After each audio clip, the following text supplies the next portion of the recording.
ಒಂದು ಕ್ಲೈಮ್ಯಾಕ್ಸ್ ಅಂತ ಹೇಳ್ಬೋದು. ಫಿಲಮ್ ಅಲ್ಲಿ ಕ್ಲೈಮ್ಯಾಕ್ಸ್ ಯಾವ ತರ ಇರುತ್ತೋ ಅದಕ್ಕಿಂತ ಹೆಚ್ಚಿನ ಕ್ಲೈಮ್ಯಾಕ್ಸ್ ಇದು. ಇವತ್ತು ಈ ವ್ಯಕ್ತಿ ತಗೊಂಡಂತ ನಿರ್ಧಾರದಿಂದ ನಾವು ನೀವೆಲ್ಲ ಕೂತಿದ್ದೀವಿ. ಈ ಇಂಡಸ್ಟ್ರಿನ ಪವರ್ ನ ಅವ್ರು ಅರ್ಥ ಮಾಡ್ಕೊಂಡ್ರು. ಆಮೇಲೆ ಅವರು ಕರ್ನಾಟಕದ ಪವರ್ ನ ಇಡೀ ಭಾರತಕ್ಕೆ ಅರ್ಥ ಮಾಡಿಸಿದ್ರು. ಅಂತ ಒಂದು ವ್ಯಕ್ತಿ ಅಂತ ಹೇಳ್ಬೋದು. ಈ ವ್ಯಕ್ತಿ ಬಂದು ಮಾತಾಡಿದ್ರೆ ಸಾಕು ಅಂತ ಎಷ್ಟೋ ಊರುಗಳಲ್ಲಿ ನೂರಾರು ಜನ, ಸಾವಿರಾರು ಜನ ಕಾಯ್ತಿರ್ತಾರೆ. ಅಂತ ಒಂದು ವ್ಯಕ್ತಿತ್ವ ಅಂತ ಹೇಳ್ಬೋದು. ತುಂಬಾ ಜನ, ಸಾಕಷ್ಟು ಜನ ನನಗೆ ಶ್ರೀಮಂತರು ಪರಿಚಯ, ಇಷ್ಟು ದೊಡ್ಡ ವ್ಯಕ್ತಿ ನನಗೆ ಪರಿಚಯ, ನನ್ನ ಸ್ನೇಹಿತರು ಅಂತ ಹೇಳ್ತಾರೆ. ಆದ್ರೆ ಈ ವ್ಯಕ್ತಿ ನನಗಿರ್ತಕ್ಕಂಥ ಬಡವರನ್ನ ಈ ಅವಕಾಶ ಕೊಟ್ಟು ಅವ್ರನ್ನೇ ದೊಡ್ಡ ಮಟ್ಟಕ್ಕೆ ಬೆಳೆಸಿ ಅವರೇ ನನ್ನ ಶ್ರೀಮಂತ ಸ್ನೇಹಿತರು ಅಂತ ಹೇಳ್ಕೊಳ್ಳುವಂತ ವ್ಯಕ್ತಿ. ಅವರು ತಗೊಂಡಂತ ನಿರ್ಧಾರದಿಂದ ಇವತ್ತು ಸಾವಿರಾರು ಕುಟುಂಬಗಳು ಇವತ್ತು ಬದಲಾವಣೆ ಗಾಳಿ ಬೀಸಿದೆ ಅವರ ಜೀವನದಲ್ಲಿ. 180 ಡಿಗ್ರಿಲಿ ಲೈಫ್ ಚೇಂಜ್ ಮಾಡಿರ್ತಕ್ಕಂಥ ವ್ಯಕ್ತಿ. ಈ ವ್ಯಕ್ತಿ ಅವಕಾಶ ತಗೊಂಡು ಬ್ರಾಂಜ್ ಆಗಿ, ಸಿಲ್ವರ್ ಆಗಿ, ಗೋಲ್ಡ್ ಆಗಿ, ಸ್ಟಾರ್ ಆಗಿ, ಡೈಮಂಡ್ ಆಗಿ, ಕ್ರೌನ್ ಆಗಿ, ಕೌಂಟ್ಲೆಸ್ ಕ್ರೌನ್ಗಳನ್ನ ಕ್ರಿಯೇಟ್ ಮಾಡ್ತಾ, ಕೌಂಟ್ಲೆಸ್ ಕಾರ್ಗಳನ್ನ ಟೀಮ್ ಅಲ್ಲಿ ಕೂಡ ಕೊಡಿಸ್ತಾ, ಇವ್ರಂದ್ರೆ ಲೈಫ್ ಸ್ಟೈಲ್ ಅಂದ್ರೆ ಇವರು ಬಂದು ನಿಂತ್ಕೊಂಡು ಮಾತಾಡಿದ್ರೆ ಸಾಕು, ಹೊತ್ತು ಹೋಗಿದ್ರೆ ಗೊತ್ತಾಗಲ್ಲ, ಸಮಯ ಹೋಗಿದ್ರೆ ಗೊತ್ತಾಗಲ್ಲ. ಹಾಗಂತ ನಗೆ ಚಟಕ್ಕೆ ಎಲ್ಲ ನಮ್ಮ ಜೀವನಕ್ಕೆ, ಆಗ್ಲೇ ಹೇಳಿದ್ನಲ್ಲ, ಅಪ್ಪ ಅಮ್ಮ ಜನ್ಮ ಕೊಡ್ತಾರೆ, ಆ ಜನ್ಮಕ್ಕೆ ಅರ್ಥ ಏನು, ಯಾವಾಗ ಸಿಗೋದು, ನಾವು ಸಾಧನೆ ಮಾಡಿದಾಗ. ಅಂತ ನೂರಾರು ಸಾವಿರಾರು ಜನ ಸಾಧಕರನ್ನ ಹುಟ್ಟಾಕಿರ್ತಕ್ಕಂಥ ವ್ಯಕ್ತಿ ಜೀವನದಲ್ಲಿ ನಾಳೆ ಮಾಡೋಣ ಅನ್ನೋದು ಒಂದು ಶತ್ರು. ಇವತ್ತು ಅನ್ನೋದು ಬಂಧು ಮಿತ್ರ. ಇವತ್ತು ಅನ್ನೋದು ಬಂಧುಗಳಿದ್ದಂಗೆ, ಈಗಲೇ ಅನ್ನೋದು ಈಗ ಅನ್ನೋದು ಮಿತ್ರ ಇದ್ದಂಗೆ, ಈ ಕ್ಷಣ ಅನ್ನೋದು ಲೈಫ್ ಇದ್ದಂಗೆ. ಈ ಕ್ಷಣನ ಅವ್ರು ಅರ್ಥ ಮಾಡಿಕೊಂಡು ಅವರ ಲೈಫಲ್ಲಿ ಈ ಅಪರ್ಚುನಿಟಿನ ತಗೊಂಡ್ರು. ಇವತ್ತು ಇಷ್ಟು ಜನರ ಬಾಳಲ್ಲಿ ಬೆಳಕನ್ನು ತಂದಿದ್ದಾರೆ. ಅಂತ ಒಂದು ಮಹನೀಯ ಅಂತ ಹೇಳ್ಬೋದು. ಇಡೀ ಭಾರತದ ನೇರ ಮಾರುಕಟ್ಟೆ ಇತಿಹಾಸದಲ್ಲಿ ತನ್ನದೇ ಆದಂತ ಛಾಪು ಮೂಡಿಸಿರ್ತಕ್ಕಂಥ ವ್ಯಕ್ತಿ. ಕ್ರೌನ್ಗಳನ್ನ ಕ್ರಿಯೇಟ್ ಮಾಡ್ತಾ, ಯೂನಿವರ್ಸಲ್ ಕ್ರೌನ್ಗಳನ್ನ ಕ್ರಿಯೇಟ್ ಮಾಡ್ತಾ, ಡಬಲ್ ಕ್ರೌನ್ ಡೈರೆಕ್ಟರ್ ಆಗಿ, ಡಬಲ್ ಯೂನಿವರ್ಸಲ್ ಕ್ರೌನ್ ಡೈರೆಕ್ಟರ್, ಕಂಪನಿಯ ಮೋಸ್ಟ್ ಟಾಪ್ ಅಚೀವ್ಮೆಂಟ್ ಆಗಿ ಆಲ್ ಓವರ್ ಟೀಮ್ ಇಂಡಿಯಾ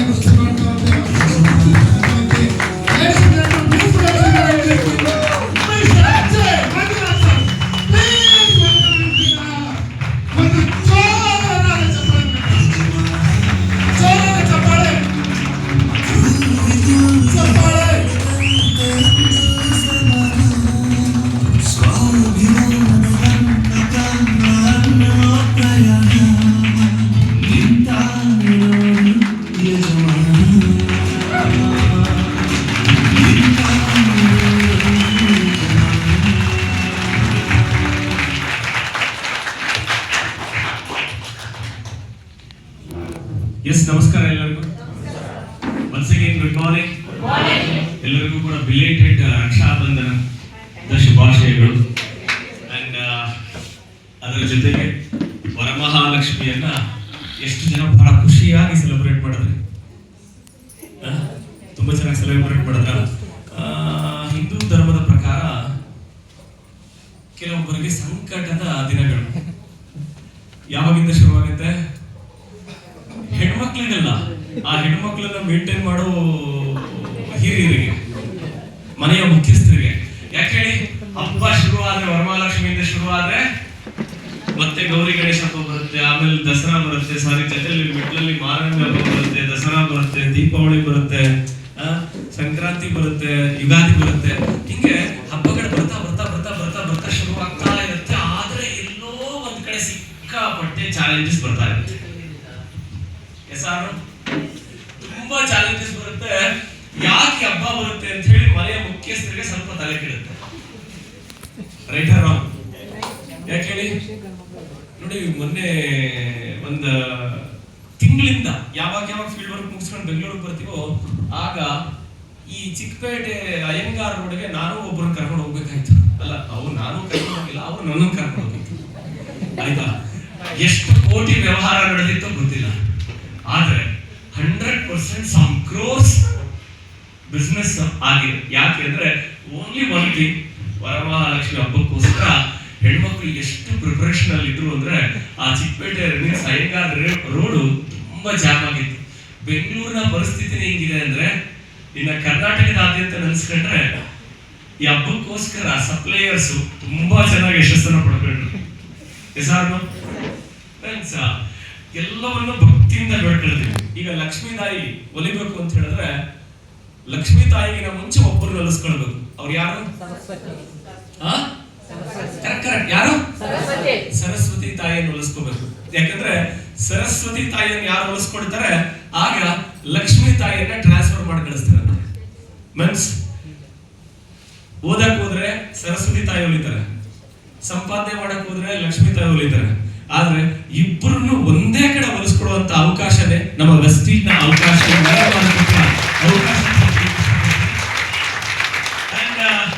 ಈ ಬಿಸ್ನೆಸ್ ನಲ್ಲಿ ಯಾರು ಇಂಡಸ್ಟ್ರಿನಲ್ಲಿ ಯಾರು 5 ವರ್ಷ 10 ವರ್ಷ ಸ್ಟ್ಯಾಂಡ್ ಆಗಿದ್ದಾರೆ ಅವರಿಗೆ ವಾರಕ್ಕೆ ಒಂದೊಂದು ಹಬ್ಬ ಬಂದ್ರೂ ತೊಂದರೆ ಇಲ್ಲ. ಯಾಕೆ ಹೇಳಿ? ಸೆಲೆಬ್ರೇಷನ್ ಮಾಡ್ಲಿಕ್ಕೆ ಸಮಯನೂ ಸಿಗುತ್ತೆ, ಅವಕಾಶಗಳು ಹೆಚ್ಚಿನಾಗಿರುತ್ತೆ. ಯಾಕಂತ ಹೇಳಿದ್ರೆ ಈ ಪಾಕೆಟ್ ಅಲ್ಲಿ ಅಕೌಂಟ್ ಅಲ್ಲಿ ದುಡ್ಡಿದ್ರೆ ಅದು ಪ್ರತಿದಿನನೂ ಅನ್ಕೊಂಡ್ರೆ ಹಬ್ಬದ ತರ ಮಾಡ್ಕೊಳ್ಬಹುದು. ಎಸಾನು ಆದ್ರೆ ಆ ಪಾಕೆಟ್ ಅಲ್ಲಿ ದುಡ್ಡು ಬರ್ಸ್ಕೊಳ್ಳೋದು, ಅಕೌಂಟ್ ಅಲ್ಲಿ ದುಡ್ಡು ಬರ್ಸ್ಕೊಳ್ಳೋದು ಅಂತ ದಾರಿಯನ್ನ ಹಿಡಿಯೋದಿದೆಯಲ್ಲ, ಅದು ತುಂಬಾ ಇಂಪಾರ್ಟೆಂಟ್. ಆ ದಾರಿ ಸಿಕ್ಕಿದ್ರು ಕೆಲವೊಂದ್ಸತಿ ಅರ್ಥ ಆಗೋದಿಲ್ಲ, ಅರ್ಥ ಆದ್ರೂ ಅರ್ಥ ಮಾಡ್ಕೊಳಕ್ಕಾಗಲ್ಲ. ಅರ್ಥ ಆದ್ರೂ ಯಾಕೆ ಈ ಪದವನ್ನ ಬಳಸ್ತಿದ್ದೀನಿ ಅಂತ ಹೇಳಿದ್ರೆ ಬಹಳಷ್ಟು ಜನಕ್ಕೆ ಅರ್ಥ ಆಗಿರುತ್ತೆ, ಆದ್ರೆ ಅದನ್ನ ಅರ್ಥ ಮಾಡ್ಕೊಳ್ಳಕ್ಕೆ ಅವರು ಅರ್ಥ ಆದ್ರೂ ಅರ್ಥ ಆದಂಗಿರುವಂತವ್ರು ಬಹಳ ಜನ ಇರ್ತಾರೆ. ಎಸ್ ಸ್ನೇಹಿತರೆ, ಇದ್ರ ಬಗ್ಗೆ ನಾವು ಮಗದೊಮ್ಮೆ ನಮ್ಮ ಡಿಸ್ಟ್ರಿಬ್ಯೂಟರ್ಸ್ ನ ಟ್ರೈನಿಂಗ್ ಪ್ರೋಗ್ರಾಮ್ ಅಲ್ಲಿ ಮಾತಾಡ್ತಾರಣ. ಇವತ್ತು ಹೊರಗಡೆ ಒಬ್ಬ ನಾಯಕನಿಗೋಸ್ಕರ ರೋಡ್ ಎಲ್ಲ ಜಾಮ್ ಆಗಿತ್ತು, ಆದ್ರೂ ಆ ಟ್ರಾಫಿಕ್ ನಲ್ಲಿ ಎಷ್ಟೇ ಶೆಡ್ಯೂಲ್ ಇದ್ರು ಭಾರತದ ನಾಯಕನ ವಿಸಿಟಿಂಗ್ ಬೆಂಗಳೂರು ಸಜ್ಜಾಗಿದ್ರೆ ಆ ಟ್ರಾಫಿಕ್ ಜಾಮ್ ನಲ್ಲೂ ನಿಮ್ಮ ಕಮಿಟ್ಮೆಂಟ್ ಕೊಟ್ಟಿದ್ರೆ acts of next month October 7ನೇ ತಾರೀಕು ಬಂದ್ರೆ ಈ ಇಂಡಸ್ಟ್ರಿ ಕಾಲಿಟ್ಟು 23 ವರ್ಷ ಕಂಪ್ಲೀಟ್ ಆಗಿದೆ. 23 ವರ್ಷದ ಹಿಂದೆ ಆಸ್ ಎ ಸ್ಟೂಡೆಂಟ್ ಆಗಿದ್ದಾಗ ನಿಮ್ ತರನೇ ಬಂದು ಫಸ್ಟ್ ಟೈಮ್ ಈ ಬಿಸ್ನೆಸ್ ಬಗ್ಗೆ ತಿಳ್ಕೊಂಡಾಗ ಇವರಷ್ಟು ಮಾತಾಡೋ ಶಕ್ತಿ ನಮ್ಗಿಲ್ಲ. ಇನ್ನು ಹುಡುಗರ ಭಾಷೆ ಹೇಳ್ಬೇಕು ಅಂತ ಹೇಳಿದ್ರೆ ಇವರಷ್ಟು ಬೆಳಿತೀನಿ ಅನ್ನೋ ಸೀನ್ ಅಂತೂ ಇಲ್ಲ. ಏನೋ ಇವರೆಲ್ಲ ಹಿಂಗೆಲ್ಲ ಹೇಳ್ತಾ ಇರ್ಬೇಕಾದ್ರೆ ಅವರಷ್ಟು ಇಲ್ಲ ಅಂದ್ರು ಒಂದು 2,000 ರೂಪಾಯಿ ಸಂಪಾದನೆ ಮಾಡಬಹುದಾ ಈ ಬಿಸ್ನೆಸ್ ನಲ್ಲಿ ಇವರನ್ನ ಫಾಲೋ ಮಾಡಿದ್ರೆ ಅಂತ ಅನ್ಕೊಂಡು ಈ ಬಿಸ್ನೆಸ್ ನ ಶುರು ಮಾಡ್ಬೇಕು ಅನ್ಕೊಂಡೆ. ಈ ಬಿಸ್ನೆಸ್ ನ ಶುರು ಮಾಡಕ್ಕಿಂತ ಮುಂಚೆ ಯಾಕಪ್ಪ ಈ ಮೀಟಿಂಗ್ ಬಂದು ಕೂತ್ಕೊಂಡೆ ಅನ್ಸಿತ್ತು. ಯಾಕೆ ಹೇಳಿ? ಮೀಟಿಂಗ್ ನಲ್ಲಿ ಯಾರು ಪ್ರೆಸೆಂಟೇಶನ್ ಕೊಟ್ರು ಒಂದು ಅರ್ಧ ಗಂಟೆ 3/4 ಗಂಟೆ ಮಾತಾಡ್ತಾ ಕಾರ್ ಅಂತಾರೆ, ಬಂಗ್ಲೋ ಅಂತಾರೆ, ಫಾರಿನ್ ಟ್ರಿಪ್ ಅಂತಾರೆ, 1,000 ರೂಪಾಯಿಂದ ಲಕ್ಷಾಂತರ ರೂಪಾಯಿ ಹೋಗ್ತಾರೆ. ಇದೆಲ್ಲ ಹೇಳಕ್ಕೂ ಕೇಳಕ್ಕೂ ಚೆನ್ನಾಗಿರುತ್ತೆ. ಪ್ರಾಕ್ಟಿಕಲ್ ಆಗಿ ಇದೆಲ್ಲ ನಡೆಯುವಂತ ವಿಷಯಗಳೆಲ್ಲ ಇವ್ರು ಹೇಳೋಂಗೆಲ್ಲ ನಡೆದಿದ್ರೆ ಯಾಕೆ ಯೂನಿವರ್ಸಿಟಿಗಳು ಇರ್ಬೇಕಾಗಿತ್ತು, ಯಾಕೆ MBA ಕಾಲೇಜ್ಗಳಾಗಿರ್ಬೇಕಿತ್ತು, ಯಾಕೆ ಇಂಜಿನಿಯರಿಂಗ್ ಕಾಲೇಜ್ಗಳಾಗಿರ್ಬೇಕಿತ್ತು, ಯಾಕೆ ಟೆಕ್ನಿಕಲ್ ಕೋರ್ಸಸ್ ಇರಬೇಕಾಗಿತ್ತು. ಇದೆಲ್ಲ ನಡೆಯಲ್ಲ ಹಾಗೆ ಹೀಗೆ ಅಂತ ಅನ್ಕೊಂಡೆ.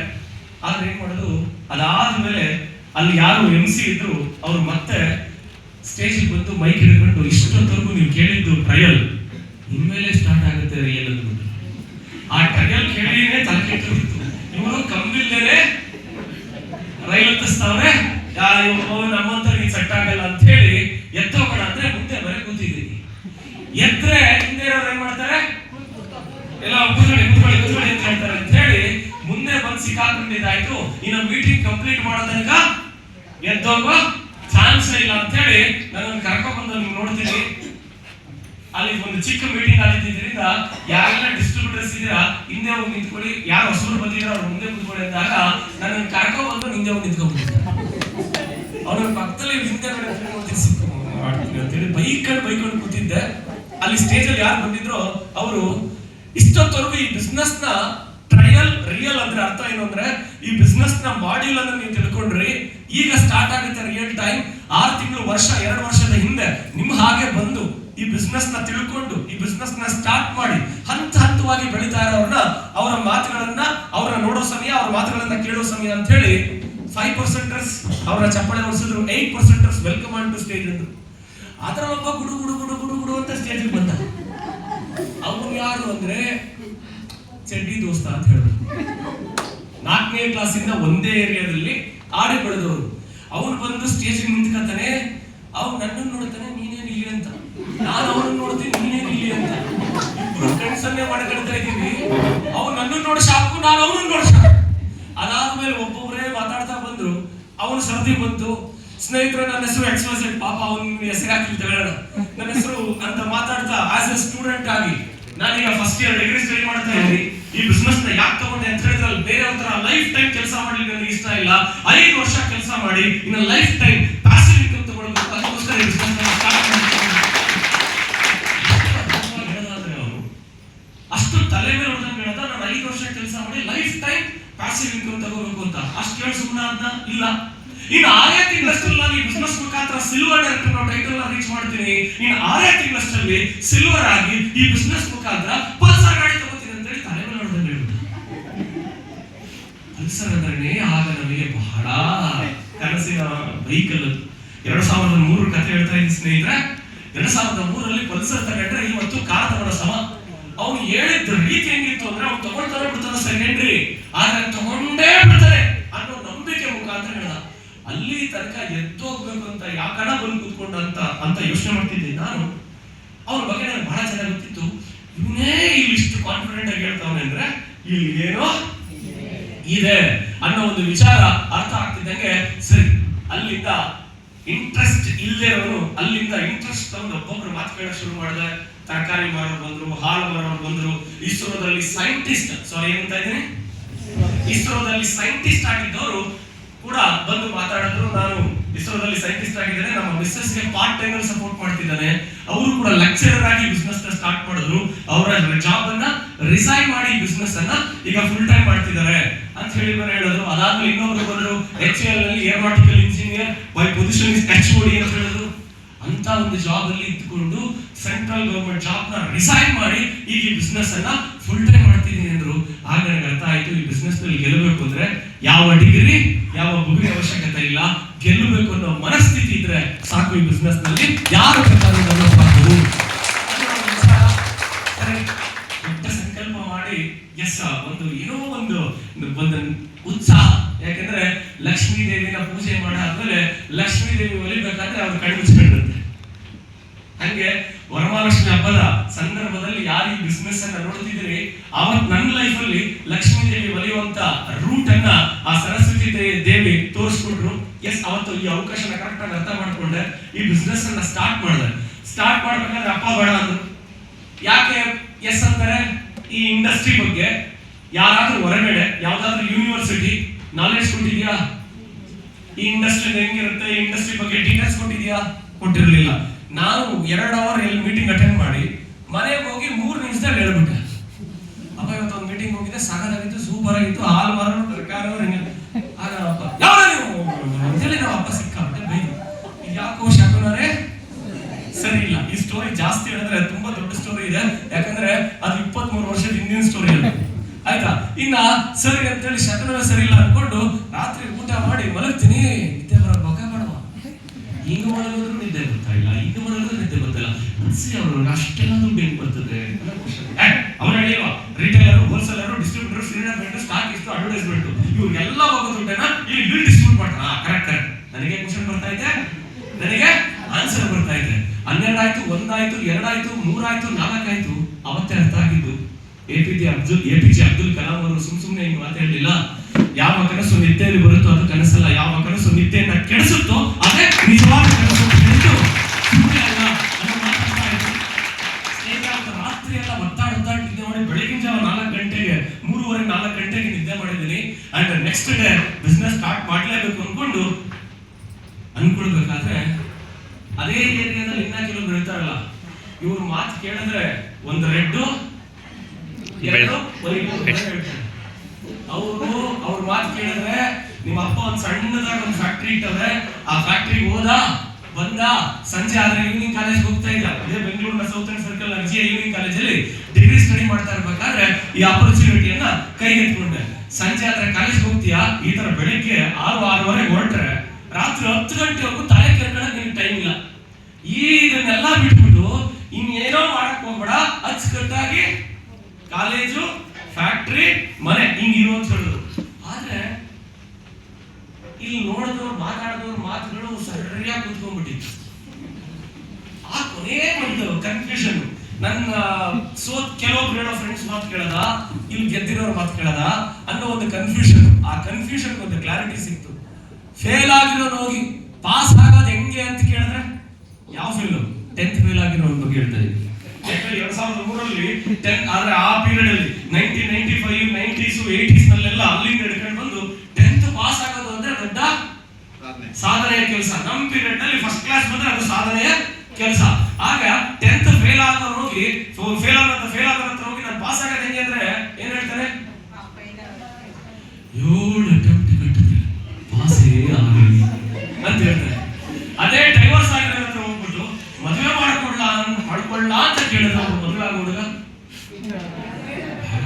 ಬೇಡ ಹೆಂಡತಿ ಕೊಡೋ ಟಾರ್ಚರ್ ಇದೆಯಲ್ಲ, ನೀನ್ ಗೊತ್ತಿಲ್ಲ ಇದೋ ನೆಮ್ಮದಿನೆಲ್ಲ ಕಳ್ಕೊಂಡ್ಬಿಡ್ತೀಯ ಅಂದ್ರೆ ಡೈವರ್ಸ್ ಆಗಿರೋ ಹತ್ರ ಹೋಗ್ಬಿಟ್ಟು ನಾನು ಮದುವೆ ಆಗಿಲ್ಲ ಅಂದ್ರೆ ಯಾವ ಯುವಕರು ಮದುವೆ ಆಗ್ಬಾರ್ದು.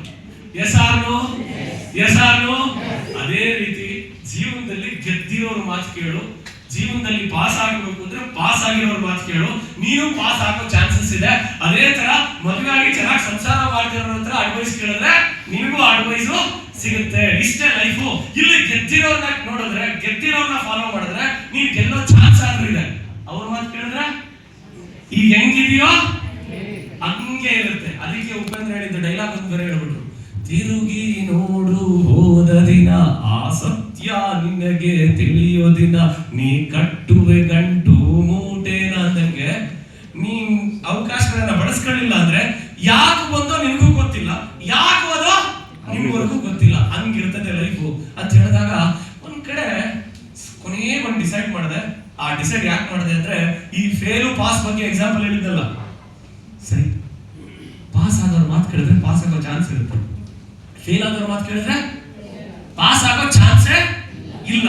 ಹಾಗಾದ್ರೆ ಗೆದ್ದಿರೋನ ನೋಡಿ ಅವ್ರನ್ನ ಫಾಲೋ ಮಾಡೋಣ, ಜಸ್ಟ್ ಟ್ರೈ ಮಾಡೋಣ, ಆದ್ರೆ ಆಗಲಿ ಅಂತ ಹೇಳಿ ಈ ಬಿಸ್ನೆಸ್ ನ ಅನೇಕ ನೆಗೆಟಿವ್ ಮಧ್ಯ ನೋಡೋಣ ಅಂತ ಹೇಳಿ ಸ್ಟಾರ್ಟ್ ಮಾಡಿದ್ರೆ ಅನೇಕ ಜನರನ್ನ ಕನ್ಸಲ್ಟ್ ಮಾಡಿದೆ ಈ ಪ್ರಾಡಕ್ಟ್ ಗಳ ಬಗ್ಗೆ ಮಾಹಿತಿಗಳನ್ನ ತಿಳಿಸ್ಲಿಕ್ಕೆ. ಸ್ನೇಹಿತರೆ, ತುಂಬಾ ಹೆಮ್ಮೆಯಿಂದ ಹೇಳ್ಕೊಡ್ತೀನಿ, 23 ವರ್ಷದ ಹಿಂದೆ ನಾವು ಜನಗಳ ಹತ್ರ ಫೇಸ್ ವಾಶ್ ಅಂತ ಮಾತಾಡಿದ್ರೆ ಜನ ಏನ್ ಹೇಳ್ತಾ ಇದ್ರು ಗೊತ್ತಾ, ನಮ್ಮ ಮನೆಯಲ್ಲಿ ಯೂಸ್ ಮಾಡೋ ಸೋಪೇ ಶಾಂಪು, ಸೋಪೇ ಫೇಸ್ ವಾಶ್, ಸೋಪೇ ಬಾಡಿ ವಾಶ್ ಅಂತ ಸಂದರ್ಭದಲ್ಲಿ ಫಾರಿನರ್ಸ್ ಸ್ಕಿನ್ 40-50 ವರ್ಷ ಆದ್ರೂ ಯಾಕೆ ಡಲ್ ಆಗಲ್ಲ ಅಂದ್ರೆ ಕಾರಣ ಇಂತ ಫೇಸ್ ವಾಶ್ ಅಂತ ಹೇಳಿ ಹೋದಾಗ ಜನ ನಮ್ಮನ್ನು ಅಕ್ಸೆಪ್ಟ್ ಮಾಡ್ತಿರ್ಲಿಲ್ಲ.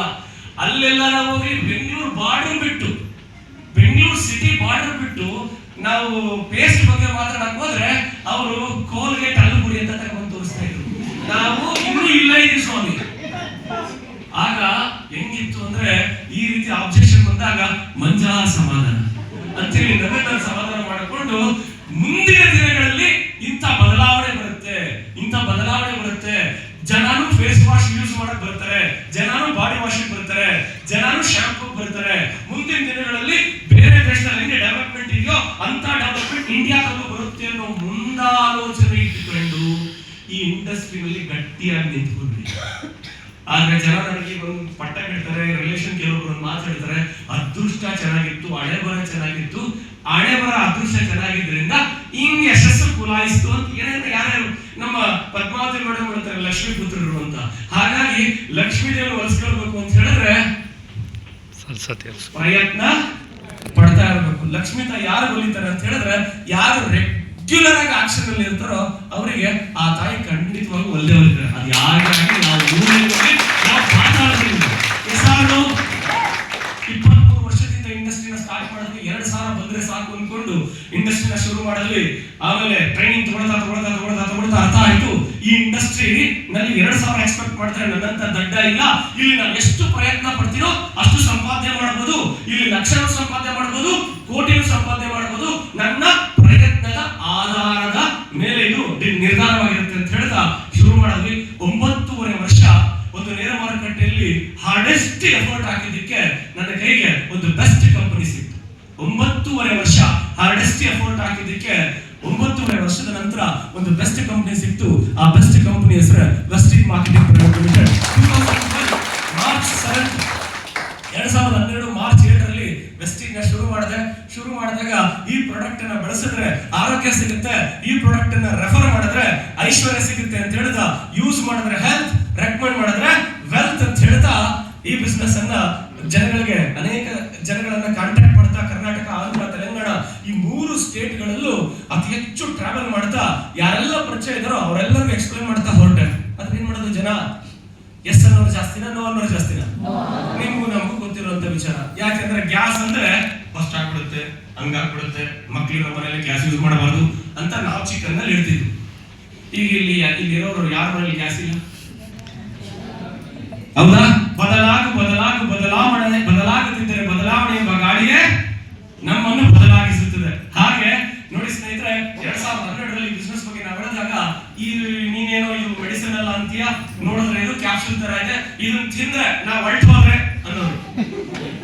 ಆಗ ಅವ್ರು ಮುಂದೆ ಡೌಟ್ ಹೇಳಿದ್ರೆ ಇದನ್ನ ಯಾರು ದೂರದಲ್ಲಿರೋ ಹೇಳಲ್ಲ, ಯಾರು ತುಂಬಾ ಹತ್ರ ಕ್ಲೋಸ್ ಫ್ರೆಂಡ್ಸ್ ಇರ್ತಾರಲ್ಲ ಅವ್ರು ನಮಗೆ ಈ ತರ ಕಾಮೆಂಟ್ ಕೊಟ್ರು. ಅವ್ರಿಗೆ ಒಂದು ಮಾತು ಹೇಳಿದ್ರೆ ಇಲ್ಲಿ ಅಂದ್ಬಿಟ್ಟು ಅವ್ರ ಮುಂದೆ ಸ್ಪ್ರುಲಿನ ಬಾಟಲ್ ಓಪನ್ ಮಾಡಿ ಒಂದು ಕ್ಯಾಪ್ಸೂಲ್ ಕನ್ಸ್ಯೂಮ್ ಮಾಡಿದಾಗ ಅದ್ ಸರಿ ಈಗೇನೋ ತಿಂದಿದ್ಯಾ ನೀನ್ ಇರ್ತೀಯಾ ಅಂತ ಹೇಳಿ ಅನ್ನೋ ತರ ಹೇಳ್ತಿದ್ರು. ಅವ್ರಿಗೊಂದು ಮಾತು ಹೇಳ್ತಿದ್ದೆ, ಜೀವನದಲ್ಲಿ ಡೌಟ್ ಇರಬೇಕು, ಆದ್ರೆ ಡೌಟೇಶ್ವರರಾಗಿರಬಾರ್ದು. ನೀನು ಒಂದು ವಿಷಯ ಹೇಳ್ತೀನಿ ತಿಳ್ಕೋ, ಜೀವನದಲ್ಲಿ ಡೌಟೇಶ್ವರರು ಯಾವತ್ತೂ ಕೋಟ್ಯಾಧೀಶ್ವರರಾಗಲಿಕ್ಕೆ ಸಾಧ್ಯ ಇಲ್ಲ ಅಂದೆ. ಸಾರಿ ಹಂಗಲ್ಲ, ಯಾರು ಕೋಟ್ಯಾಧೀಶ್ವರರಾಗಿದ್ದಾರೋ ಅವ್ರು ಯಾವತ್ತೂ ಡೌಟೇಶ್ವರರಾಗಲಿಕ್ಕೆ ಸಾಧ್ಯ ಇಲ್ಲ. ಕ್ಲಾರಿಟಿ ಕೊಟ್ಟಿದ್ದೀನಿ. ನಾನಿದ್ರೆ ನೀವು ಹೇಳೋ ಪ್ರಕಾರನೇ ಬಿಟ್ಕೋಣ, ನಾನಿದ್ರೆ ತಾನೇ ಸಂಪಾದನೆ ಮಾಡೋ ದುಡ್ಡನ್ನು ಅನುಭವಿಸ್ಲಿಕ್ಕೆ. ನಾನು ಹೋದ್ಮೇಲೆ ಎಷ್ಟು ದುಡ್ಡು ಇದ್ರೇನು ಏನಾದ್ರೇನು ಎಷ್ಟಾದ್ರು ಆರೋಗ್ಯ ಮುಖ್ಯ. ನನಗೆ ಬಹಳ ಚೆನ್ನಾಗಿ ಗೊತ್ತಿದೆ, ಈ ಪ್ರಾಡಕ್ಟ್ ಅನ್ನ ಬಳಸಿದ್ರೆ ಆರೋಗ್ಯ ಸಿಗುತ್ತೆ, ರೆಫರ್ ಮಾಡಿದ್ರೆ ಐಶ್ವರ್ಯ ಸಿಗುತ್ತೆ ಅನ್ನೋ ವಿಚಾರ ನನಗೆ ಬಹಳ ಚೆನ್ನಾಗಿ ಗೊತ್ತಿದೆ. ಈ ಪದಾರ್ಥವನ್ನ ಬಳಸ್ತಾ ಹೋದ್ರೆ ದೇವರು ಕೊಟ್ಟಿರೋ ಆರೋಗ್ಯವನ್ನ, ದೇವರು ಕೊಟ್ಟಿರೋ ಆಯುಷನ್ನ ಆರೋಗ್ಯವಾಗಿ ಕಂಪ್ಲೀಟ್ ಮಾಡ್ಲಿಕ್ಕೆ ಇದು ಹೆಲ್ಪ್ ಮಾಡುತ್ತೆ ಅನ್ನೋ ವಿಚಾರ ನನಗೆ ಗೊತ್ತಿದೆ ಅಂತ ಹೇಳ್ತಾ ಪ್ರಾಡಕ್ಟ್ ಅನ್ನ ಕನ್ಸ್ಯೂಮ್ ಮಾಡ್ತಾ ಮುಂದಕ್ಕೆ ಹೊರಡ್ವಿ. 100 ಜನ ನೋ ಅಂದ್ರು, ಅಲ್ಲೊಬ್ರು ಇಲ್ಲೊಬ್ರು ಎಸ್ ಅಂತ ಬಂದ್ರು. ಯಾರು ಎಸ್ ಅಂತಾರೋ ಅವ್ರನ್ನ ಮುಂದಕ್ಕೆ ತಗೊಂಡು ಹೋಗ್ತಾ ಹೊರಟಿದ್ದಕ್ಕೆ ರಾತ್ರಿ ಇತಿಹಾಸ ಬದಲಾಗಲ್ಲ. ಎಸಾರ್ನು ರಾತ್ರಿ ಇತಿಹಾಸ ಬದಲಾಗಲ್ಲ. ಆದ್ರೆ ಅದೇ ಇತಿಹಾಸ ಏನ್ ಹೇಳುತ್ತೆ ಅಂದ್ರೆ, ಯಾರು ಹಿಂದಿನ ಇತಿಹಾಸವನ್ನ ಓದ್ತಾರೋ ಅವರು ಮುಂದಿನ ಇತಿಹಾಸವನ್ನ ನಿರ್ಮಾಣ ಮಾಡ್ತಾರೆ ಅಂತಾನು ಇತಿಹಾಸ ಹೇಳುತ್ತೆ.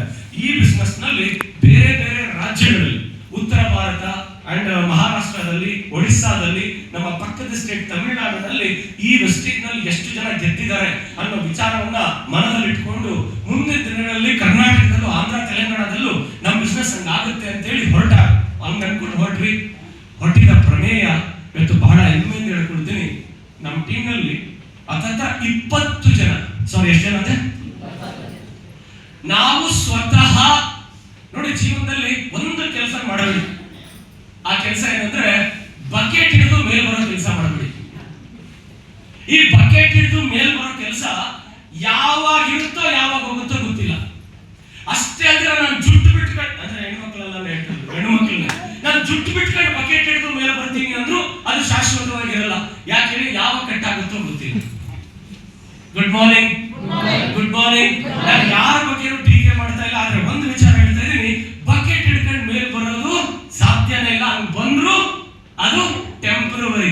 ಆದ್ರೆ ಇವತ್ತು ಬಹಳ ಹೆಮ್ಮೆಯಿಂದ ಹೇಳ್ತೀನಿ, ನಾನು 1-to-1 ಮಾಡಿ, ಇದನ್ನ ಹೆಮ್ಮೆಯಿಂದ ಹೇಳ್ತೀನಿ, ಈಗೋ ಇಂದ ಹೇಳ್ತೀನಿ, ನಾನು 1-to-1 ಮಾಡಿ ಹೋಮ್ ಮೀಟಿಂಗ್ ಮಾಡಿ CNT-ಗಳು ಬಿಲ್ಡ್ ಮಾಡಿದಂತ ಟೀಮ್ಗಳಲ್ಲಿ ಇವತ್ತು ಹತ್ತತ್ರ 20 ಜನ ವರ್ಲ್ಡ್ ಕ್ಲಾಸ್ ಕಲ್ತುಕೊಂಡಿದ್ದಾರೆ.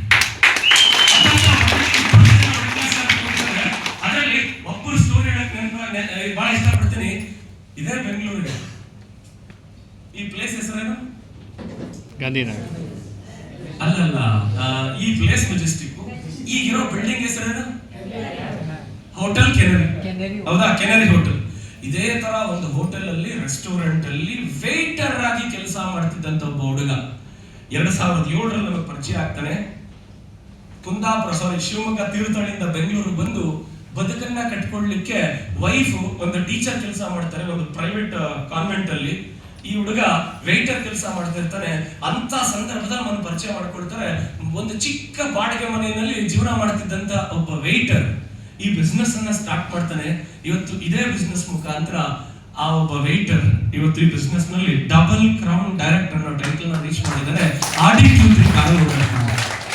ಇನ್ನೊಬ್ಬ ಎಕ್ಸಾಂಪಲ್ ಹೇಳ್ತೀನಿ. ಇದೇ ಮೀಟಿಂಗ್ ಹಾಲಿಗೆ 2012ರಲ್ಲಿ ಸೆಪ್ಟೆಂಬರ್ ತಿಂಗಳು ಆ ವ್ಯಕ್ತಿ ಬರ್ತಾರೆ. ಆ ವ್ಯಕ್ತಿ ಯಾರು ಬರಬೇಕಾದ್ರೆ ಸೆಕ್ಯೂರಿಟಿ ಗಾರ್ಡ್ ಆಗಿ ಕೆಲಸ ಮಾಡ್ತಿರ್ತಾರೆ. ವಿಶಾಖಪಟ್ಟಣಂ, ಹುಟ್ಟಿ ಬೆಳೆದಿದ್ದು ಬಿಹಾರಿಂದ ಕೆಲಸ ಹುಡುಕೊಂಡು ಯಾರೋ ಕಾಂಟ್ಯಾಕ್ಟ್ ಮುಖಾಂತರ ವಿಶಾಖಪಟ್ಟಣಕ್ಕೆ ಬಂದು ಸೆಕ್ಯೂರಿಟಿ ಗಾರ್ಡ್ ಆಗಿದ್ದಂತ ವ್ಯಕ್ತಿ ಇವತ್ತು ಈ ಬಿಸ್ನೆಸ್ ನಲ್ಲಿ double universal crown director title ನ ರೀಚ್ ಮಾಡಿದ್ದಾರೆ. And at the same time VMCM ಅನ್ನೋ VMCM ಮೆಂಬರ್ ಕೂಡ ಆಗಿದ್ದಾರೆ. ಅಂಡ್ ಈ ಬಿಸ್ನೆಸ್ ಮುಖಾಂತರ ಅವರ ಲೈಫ್ ಸ್ಟೈಲ್ ಹೆಂಗಾಗಿದೆ ಅಂದ್ರೆ ಇವತ್ತು ಸೆಕ್ಯೂರಿಟಿ ಗಾರ್ಡ್ ಆಗಿದ್ದಂತ once upon a time security guard ಆದಂತವರು ಇವತ್ತು ಓಡಾಡ್ತಾ ಇರುವಂತ ವೆಹಿಕಲ್ ನೇಮ್ ಯಾವುದು ಅಂದ್ರೆ ಮರ್ಸಿಡೀಸ್ ಬೆಂಜ್ GLE ಕಾರ್. ಅವರ highest 10,62,000 plus 10 lakhs plus income ನ ಅರ್ನ್ ಮಾಡ್ತಾ ಅವರ ಲೈಫ್ ಅವ್ರು ಊಹೆನೂ ಮಾಡ್ಕೊಳ್ಳೋಕೆ ಸಾಧ್ಯ ಇಲ್ಲ. ಅವರ ಫ್ಯಾಮಿಲಿನೂ ಕೂಡ ಊಹೆ ಮಾಡ್ಕೊಳ್ಳೋಕೆ ಸಾಧ್ಯ ಇರಲಿಲ್ಲ. 13 ವರ್ಷದ ಹಿಂದೆ ಇನ್ನು 13 ವರ್ಷದ ನಂತರ ನಮ್ಮ ಲೈಫ್ ಹಿಂಗಿರುತ್ತೆ ಅನ್ನೋ ಯೋಚನೆ ಕೂಡ ಮಾಡಿರಲಿಲ್ಲ. ಅಂತ ಒಂದು ಹಂತವನ್ನ ಆ ವ್ಯಕ್ತಿ ತಲುಪಿದ್ದಾರೆ. ಈ ತರ ಹತ್ತತ್ರ 20 ಜನ ನಮ್ಮ ಟೀಮ್ ನಲ್ಲಿ ವರ್ಲ್ಡ್ ಕ್ಲಾಸ್ ಕಾರ್ಯಚರಿಸಿದ್ದಾರೆ. ಇನ್ನೂ ಹೆಮ್ಮೆಯಿಂದ ಹೇಳಕ್ಕೆ ಇಷ್ಟಪಡ್ತೀನಿ, 1,000 ಜನ ಎಷ್ಟು ನಿಮ್ ತರ ಕೂತ್ಕೊಂಡು 2012ರಲ್ಲಿ 13ರಲ್ಲಿ 14ರಲ್ಲಿ 15ರಲ್ಲಿ ಮೀಟಿಂಗ್ ಅಟೆಂಡ್ ಮಾಡ್ತಿದ್ರಲ್ಲ, ಅವರು ಡಿಸ್ಟ್ರಿಬ್ಯೂಟರ್ ಆಗಿ ಬಿಸ್ನೆಸ್ ಅನ್ನ ಕೆರಿಯರ್ ಆಗಿ ತಗೊಂಡವರಲ್ಲಿ 1,000 ಜನ ಕಾರ್ಯಚರಿಸಿದ್ದಾರೆ. ಅಷ್ಟು ಲೀಡರ್ಶಿಪ್ ತಿಳ್ಕೊಳ್ಳಿಕ್ಕೆ ಹೆಮ್ಮೆ ಅನ್ಸುತ್ತೆ. ನೆನಪಿಟ್ಕೊಳ್ಳಿ, ಇಷ್ಟೆಲ್ಲ ಬಿಲ್ಡ್ ಮಾಡಿದ್ದು ಬಕೆಟ್ ಹಿಡಿದಲ್ಲ, ಇಷ್ಟೆಲ್ಲ ಬಿಲ್ಡ್ ಮಾಡಿದ್ದು ಯಾರೋ ಸಪೋರ್ಟ್ ಇಂದಲ್ಲ, ಇಷ್ಟೆಲ್ಲ ಡೆವಲಪ್ ಮಾಡಿದ್ದು ಬಾಲಿ ಸರ್ ಅವರ ಆಶೀರ್ವಾದದಿಂದನೂ ಅಲ್ವೇ ಅಲ್ಲ. ಬಾಲಿ ಸರ್ ಕೊಟ್ಟಂತ ಅವಕಾಶವನ್ನ ಭಯ ಭಕ್ತಿಯಿಂದ ಬಿಲ್ಡ್ ಮಾಡಿದ್ರಿಂದ ನಮ್ಮ ಕೆಲಸವನ್ನ ನಾವು ಮಾಡ್ತಾ ಹೋಗಿದ್ರಿಂದ ಇಷ್ಟೆಲ್ಲ ಇತಿಹಾಸವನ್ನ ನಿರ್ಮಾಣ ಆಗಿದೆ. ಬಹಳ ಖುಷಿಯಿಂದ ಹೇಳ್ಕೊಡ್ತೀನಿ, ಹೆಮ್ಮೆಯಿಂದ ಹೇಳ್ಕೊಡ್ತೀನಿ, ದಕ್ಷಿಣ ಭಾರತದ ಬಿಸ್ನೆಸ್ ಬಹಳ ಭದ್ರವಾಗಿ ಸೂಪರ್ ಆಗಿ ಸಕ್ಸಸ್ಫುಲ್ ಆಗಿ ನಡೀತಾ ಇದೆ. ಅದರಲ್ಲಿ 70% ಕಾಂಟ್ರಿಬ್ಯೂಷನ್ ಮಂಜುನಾಥ್ ಅಂಡ್ ಟೀಮ್ ಇಂದ ಬಂದಿದೆ ಅಂತ ಹೇಳ್ಕೊಳ್ಳಿಕ್ಕೆ ಬಹಳ ಹೆಮ್ಮೆಯಿಂದ ಹೇಳ್ಕೊಡ್ತೀನಿ. ಅಂತ ಒಂದು ಸಿಸ್ಟಮ್ ಅನ್ನ ನಮ್ಮ ಲೀಡರ್ಶಿಪ್ ನ way of culture, team building ಮಾಡುವಂತ ಒಂದು ಕಲ್ಚರ್ ನಮ್ಮ ಟೀಮ್ ನಲ್ಲಿ ನಮ್ಮ ಲೀಡರ್ಶಿಪ್ ಆ ಸಿಸ್ಟಮ್ ನ ಸಿಸ್ಟಮ್ಯಾಟಿಕ್ ಆಗಿ ಮಾಡ್ತಿದ್ದಾರೆ. ಅಂತ ಲೀಡರ್ಶಿಪ್ ಅನ್ನ ನಮ್ಮ ಆ ಭಗವಂತ ನಮ್ಮ ಟೀಮಿಗೆ ಕನೆಕ್ಟ್ ಮಾಡೋದಕ್ಕೆ ಆ ಭಗವಂತನಿಗೆ ನಾನು ಥ್ಯಾಂಕ್ಸ್ ಹೇಳ್ತೀನಿ, ನಮ್ಮ ಟೀಮ್ ಲೀಡರ್ಶಿಪ್ಗೆ ಥ್ಯಾಂಕ್ಸ್ ಹೇಳ್ತೀನಿ. ಯಾಕಂತ ಹೇಳಿದ್ರೆ ಯಥಾ ರಾಜ 10 ಲಕ್ಷ ಬಂದ್ರು ನಿಲ್ಲಿಲ್ಲ, 20 ಲಕ್ಷ ಬಂದ್ರು ನಿಲ್ಲಿಲ್ಲ, 30 ಲಕ್ಷ ಸಾರಿ ಫಸ್ಟ್ ಟೈಮ್ ಬಂದ್ರೆ ತಲುಪಿಡುತ್ತೆ. ಇವ್ರು ಬಂದಿದ್ದವ್ರು ಲಾಸ್ಟ್ ಟೈಮ್ ಬಂದಿದ್ದವ್ರು ಏನ್ ಬರೀ 10, 20, 30 ಅಂತ ಅವ್ರೆ ಅಂತ. ಹೌದು ಸ್ನೇಹಿತರು, ವೆಸ್ಟೀಜ್ ಮುಖಾಂತರ ಲಾಸ್ಟ್ ಟೈಮ್ ನಾನು ಡ್ರಾ ಮಾಡಿದಂತ IS ಬಹಳ ಕಡಿಮೆ, ಜಾಸ್ತಿ ಏನಲ್ಲ, 42,12,000 ಈ ಒಂದು ನಾವು ಯೂಸ್ ಮಾಡಿದ್ವಿ. ಡೈರೆಕ್ಟ್ ಸೆಲ್ಲಿಂಗ್ ಇಂಡಸ್ಟ್ರಿ ಏನೆಲ್ಲ ಅನ್ಕೊಂಡ್ವು ಅದೆಲ್ಲವೂ ನಮಗೆ ಸಿಕ್ತು. ಈಗ ಹೇಗೇನ್ ಏನ್ ಅನ್ಕೊಳ್ತಾ ಇದೀವಿ ಅಂತ ಹೇಳಿದ್ರೆ, ನಮ್ಮಂತ ಲೀಡರ್ಶಿಪ್ ಅನ್ನ ನಮ್ಮ ಟೀಮ್ ನಲ್ಲಿ ಹುಟ್ಟಾಕ್ಬಿಡ್ತೀವಿ. ನಮ್ಮ ಟೈಟಲ್ ಅನ್ನ ಅಚೀವ್ ಮಾಡ್ತಕ್ಕಂಥ ನಮ್ಮ ಪೊಸಿಷನ್ ಅಚೀವ್ ಮಾಡ್ತಕ್ಕಂಥ ಲೀಡರ್ಶಿಪ್ ನ ಹುಟ್ಟಾಕ್ಬೇಕು ಅನ್ಕೊಂಡೆ ಅಗೇನ್ ವೆಸ್ಟಿನ ಸಿನ್ಸಿಯರ್ ಆಗಿ ಸೀರಿಯಸ್ ಆಗಿ ತಗೊಂಡಿದೀವಿ ಅಂತ ಹೇಳ್ತಾ, ಕಾಲೇಜಲ್ಲಿ ಕಾಪಿ ಮಾಡಿದ್ರೆ ಡಿಬಾರ್ ಆಗ್ತಾರೆ, ಇಲ್ಲಿ ಕಾಪಿ ಮಾಡಿದವರು ದುಡ್ಡು ಮಾಡ್ತಾರೆ. ಕಾಲೇಜಲ್ಲಿ ಕಾಪಿ ಮಾಡಿದವರು ಡಿಬಾರ್ ಆಗ್ತಾರೆ, ಇಲ್ಲಿ ಕಾಪಿ ಮಾಡಿದವರು ದುಡ್ಡು ಮಾಡ್ತಾರೆ ಅಂತ ಹೇಳ್ತಾ, ಈ ಬಿಸ್ನೆಸ್ ನಲ್ಲಿ ಮಾಡ್ಬೇಕಾದ್ರೆ ದೊಡ್ಡ ಸಾಧನೆ ಏನಿಲ್ಲ, ಸಿಂಪಲ್ ಥಿಂಗ್. ಐಶ್ವರ್ಯ ಇವರು ಇವತ್ತು ಆ ಲೆವೆಲ್ ಇರಕ್ಕೆ, ಅಷ್ಟು ಬ್ಯೂಟಿ ಆಗಿರಕ್ಕೆ ಅವ್ರು ಯೂಸ್ ಮಾಡಿದಂತ ಲಕ್ಸೋ ಕಾರಣ ಹೆಸರು ನಾವು ನೀವು ಪ್ರಾಕ್ಟಿಕಲ್ ಆಗಿ ಯೋಚನೆ ಮಾಡೋಣ. ಅವ್ರ ಮನೆ ಈಗ ಸಾರಿ ನಾನೇನ್ ಹೇಳಿದೆ, ನಾನೇನು ಹೇಳಿಲ್ಲ, ನೀವೇನೋ ಹೇಳಿದ್ರಿ ಆಯ್ತಾ. ನಾವು ಒಂದೇ ಒಂದು ಚೂರು ಯೋಚನೆ ಮಾಡೋಣ. ಆದ್ರೆ ಇಲ್ಲಿ ಯಾರು ಕೂಡ ನೀವು ಬಳಸ್ತೀರಾ, ನೀವು ಈ ಪ್ರಾಡಕ್ಟ್ ಅನ್ನ ಚೆನ್ನಾಗಿದೆ ಅಂತ ಹೇಳಿ ಹೇಳೋದಿಲ್ಲ. ಇಲ್ಲಿ ಎಲ್ಲರೂ ಏನ್ ಹೇಳ್ತಿದ್ದಾರೆ ಅಂದ್ರೆ, ಈ ಪ್ರಾಡಕ್ಟ್ ಅನ್ನ ನೀವು ಬಳಸಿ, ನಿಮಗೆ ಇಷ್ಟ ಆದ್ರೆ ಮಾತ್ರ ಈ ಪ್ರಾಡಕ್ಟ್ ಚೆನ್ನಾಗಿದೆ ಅಂತ ಹೇಳ್ತಾರೆ. ಅದೇ ಈ ಬಿಸ್ನೆಸ್ ನಲ್ಲಿ ಇರುವಂತ ಒಂದು ಸಿಸ್ಟಮ್, ಎಥಿಕ್ಸ್, ಆನೆಸ್ಟಿ ಅಂತ ಹೇಳಿ ಇಷ್ಟಪಡ್ತೀನಿ. ಈ ಪ್ರಾಡಕ್ಟ್ ಅನ್ನ ಯಾರು ಬಳಸ್ತಾರೋ ಅವ್ರ ಕೈಲಿ ಈ ಪ್ರಾಡಕ್ಟ್ ಮಾತಾಡ್ಸುತ್ತೆ. ಈ ಪ್ರಾಡಕ್ಟ್ ಯಾರು ಬಳಸ್ತಾರೋ ಅವ್ರ ಕೈಲಿ ಪ್ರಾಡಕ್ಟ್ ಮಾತಾಡ್ಸುತ್ತೆ. ಅಂತ ಒಂದು ಚಮತ್ಕಾರವನ್ನ ಈ ಪ್ರಾಡಕ್ಟ್ ಹೊಂದಿದೆ. ಅಷ್ಟೇ ಅಲ್ಲದೆ ಈ ಪ್ರಾಡಕ್ಟ್ ಅನ್ನ ಬಳಸಿದ ಕೆಲವೊಬ್ರು ಕಸ್ಟಮರ್ಸ್ ಈ ಪ್ರಾಡಕ್ಟ್ ಎಲ್ಲಿ ಸಿಗುತ್ತೆ, ಹತ್ತಿರದಲ್ಲಿ ಎಲ್ಲಿ ಸಿಗುತ್ತೆ ಅಂತ ಹೇಳಿ ಹತ್ತಿರದಲ್ಲಿರುವಂತ ಮೆಡಿಕಲ್ ಸ್ಟೋರ್ಗೂ ಕೂಡ ಹುಡುಕಿರೋದುಂಟು.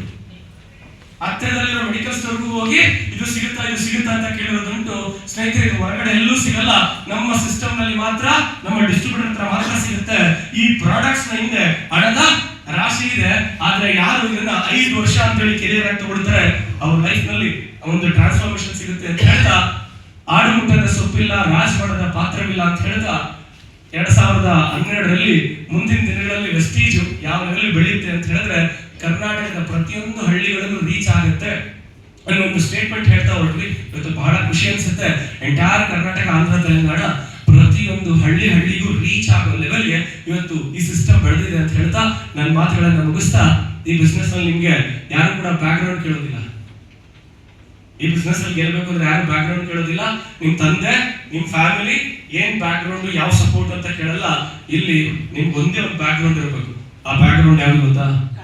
ನಾನು ಇರಂಗೆ ಇರಬಾರ್ದು, ಚೇಂಜ್ ಆಗ್ಬೇಕು, ಬದಲಾಗಬೇಕು, ಡೆವಲಪ್ ಆಗ್ಬೇಕು ಅನ್ನೋ ಒಂದೇ ಒಂದು ಮನಸ್ಥಿತಿ ಗಟ್ಟಿ ಆಗಿದ್ರೆ ಅದೊಂದೇ ನಿಮಗೆ ಬೇಕಾಗಿರೋ ರಿಯಲ್ ಬ್ಯಾಕ್ ಗ್ರೌಂಡ್. ಆ ಬ್ಯಾಕ್ ಗ್ರೌಂಡ್ ಹೊಂದಿದ್ರೆ ಸಾಕು.